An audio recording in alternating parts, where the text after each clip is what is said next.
the highly anticipated turned highly controversial Spider-Man fan film, Spider-Man Lotus.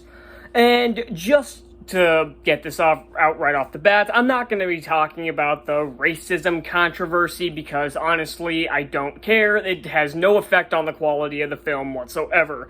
So no, I'm not going to get into it here. But I have been seeing reviews, like, the IMDb score means absolutely nothing because they fuck with those scores. Even this one they screwed with, where the actual score is about 1.1 stars higher than what it shows.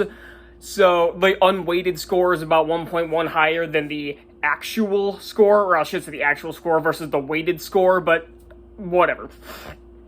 But I looked through the reviews, and some of them were positive. They said, well, most of them were saying it was good for a fan film, or it was impressive for a fan film. But there were a lot of reviews, and pretty much every review on YouTube has been trashing this movie. And I thought it was, and at first I thought it was just because of the racism allegories, and I'm assuming at least part of it is because of how many 1-stars are on this thing got review bombed to hell. But when I looked at the actual reviews, it seems like a lot of people legitimately didn't like this movie. I saw people saying it was boring, it was repetitive, it was poorly written. And the repetitive part is what I really want to focus on first, because the first 20 minutes, I didn't understand it. Because the first 20 minutes weren't great, and it was mostly because they were held back by it being a fan film. But it wasn't god-awful. But after Gwen dies, I understood it. Because every dialogue scene is pretty much the same, but I'll get more into that in a little bit. What I do want to talk about is a couple of good things that this movie has. First off, what got this movie very popular in the first place was the impressive swinging scenes. The CGI for the swinging scenes is incredibly good, looks pretty realistic, and at least as close as you're going to get with the, $125,000 budget. And the cinematography, at least during the swinging scenes, is actually pretty impressive. It looks like it could have been in a movie, a relatively lower budget Spider-Man movie, but at least it looks like it has a budget, unlike most fan films. And I will say that the acting, some of it's okay, some of it's not. Like, the actress who plays Gwen, I think, is really good. The guy who plays Harry is pretty good, too. The one who plays the Goblin is trying their damnedest to do a Willem Dafoe impression, and to be fair, it's a decent impression, but the acting isn't that great. It's not terrible. The guy in the shocker suit is just awful, but he's barely in the movie.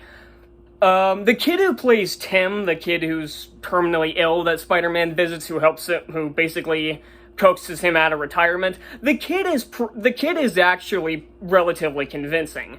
The guy who plays Peter he's not terrible, but he's just pretty bland. Honestly, I think he's better in the suit than he is outside. Outside of the suit, he's incredibly bland. Inside the suit, he's a little bit better. Flash Thompson is in this for virtually no reason, and he's even less intimidating than the guy who played him in the MCU. But unfortunately, the biggest offender in terms of the acting is Mary Jane, but it's times like these where I can't figure out if it's the actress or the directing, and I would probably bet money that it was the director, because she seems like she has no idea what to do. It's not necessarily that it's just bad acting. It looks like she has no idea what she's supposed to be doing. She doesn't know the emotion of the scene. She doesn't know how to express it. She can't get the inflections right. And most of the time, that falls on the director. Could it be the actress? Could be, but I'm more inclined to blame the director in times like these. The biggest issue with this movie is the script is just awful. And I mean every aspect of the script. The story, the dialogue, the pacing. It's all terrible. And I want to get into that pacing here in a bit, or right now.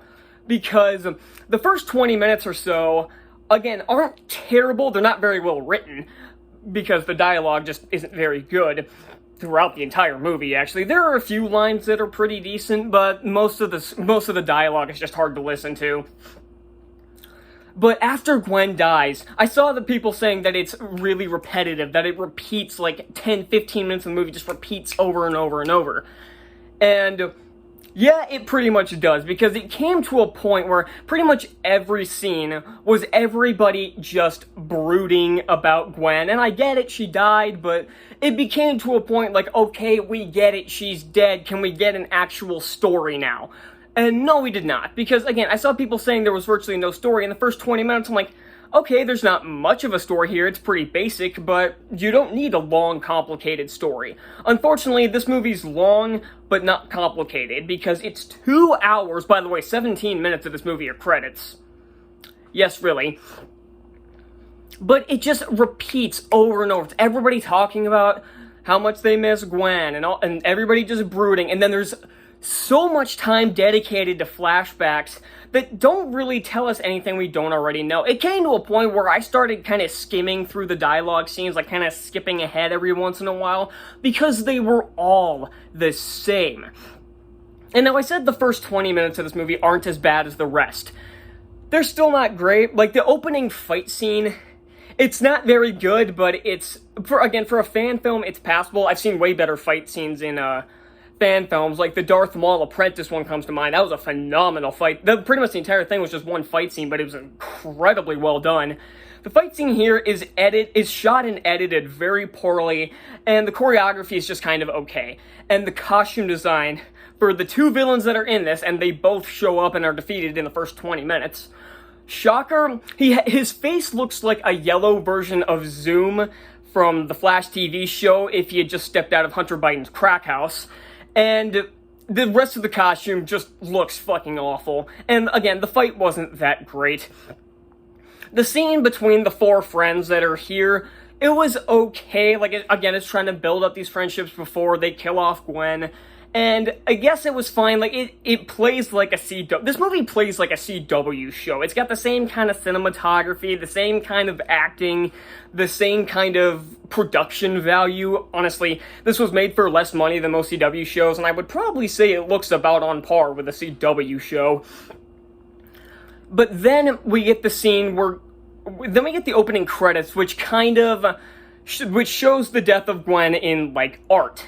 And there's already a mistake here, where in the art during the opening credits, it shows that Norman died with the glider stabbing him, much similar to the first movie from 2002.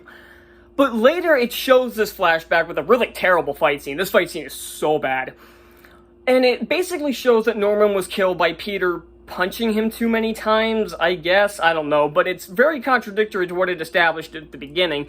And we don't even actually see Gwen die. We see it references the fact that it's similar to the comic, where he tried to save her, but when the web snagged her, it snapped her neck, because he, like, drops down, and at first is like, okay, cool, that was close. And then he eventually figures out that she's dead, but we don't actually see this happen. And I'm assuming, again, that was a budgetary constraint, but you could have at least done... But if you can't do that, then do something else. Like, maybe have her be killed by a pumpkin bomb or something. Like, do something different if you can't do it the way it's supposed to be. And again, another mistake earlier on is that the police apparently found Norman Osborn dead, and they worked together with J. Jonah Jameson, apparently, to hunt down Spider-Man because he was seen fleeing the scene, and they obviously know that Spider-Man killed Norman Osborn.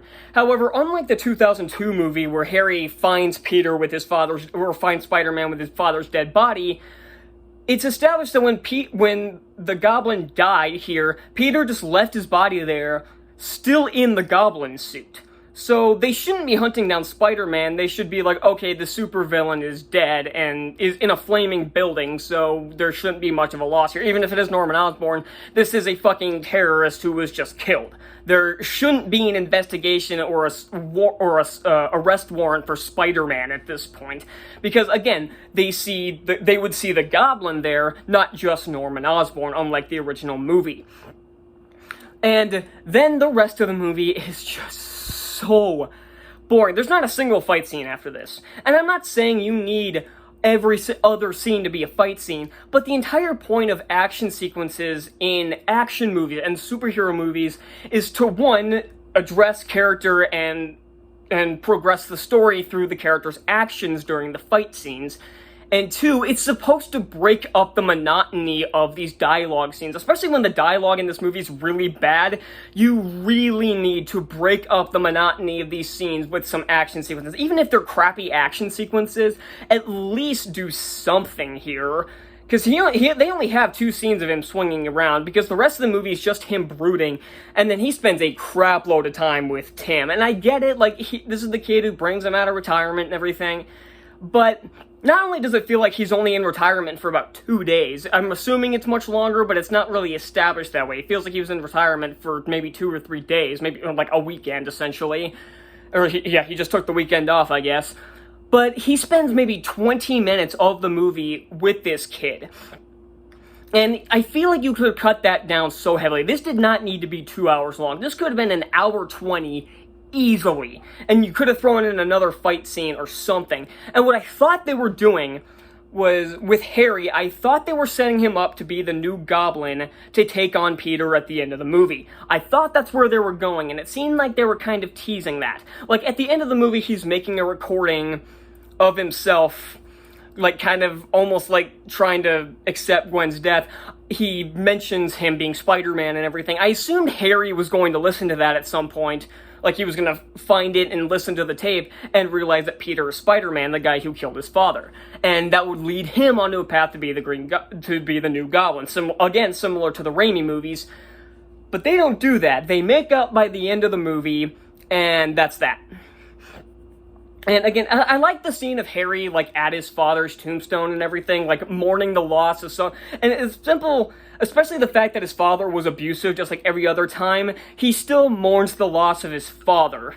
But the main problem with this is that Peter is such a dick here, because again, Harry's father died, and I understand that he was the one who basically killed Gwen in the first place, but feel bad for your best friend who lost his father. Whether or not his father was a supervillain, still feel bad for the guy. Don't treat him like... He treats him and Mary Jane like absolute garbage afterwards for no reason. We don't need another emo Peter Parker. That was the worst aspect of Spider-Man 3, which was already terrible, but emo Peter Parker made it so much worse. The music's okay. Well, the musical score, like, during the swinging scenes is pretty good. It reminded me a lot of, like, the Amazing Spider-Man score, just a little bit. But the song choices they have during certain scenes are so, like, emo-heavy that I couldn't take it seriously. There's a lot of this movie. It's supposed to be a dark, depressing movie. I couldn't take most of it seriously, though, because the script and the song choices and everything were just so bad. And the production design was... Again, the production is okay for the budget they had, but... The best way to describe this movie, let me put it this way, the best way to describe this movie was a valiant attempt. It's not good. And again, I'm not going to talk about the controversy. It has nothing to do with the controversy because I don't care about that.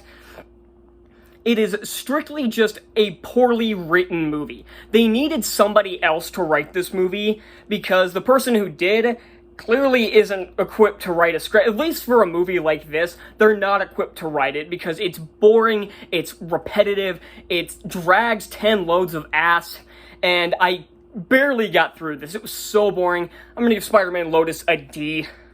Don't bother with this. You don't waste your time with this. It's free on YouTube, but don't wait. But you will be wasting time if you watch this movie. So that's all I got, and I'll see y'all next time. Bye.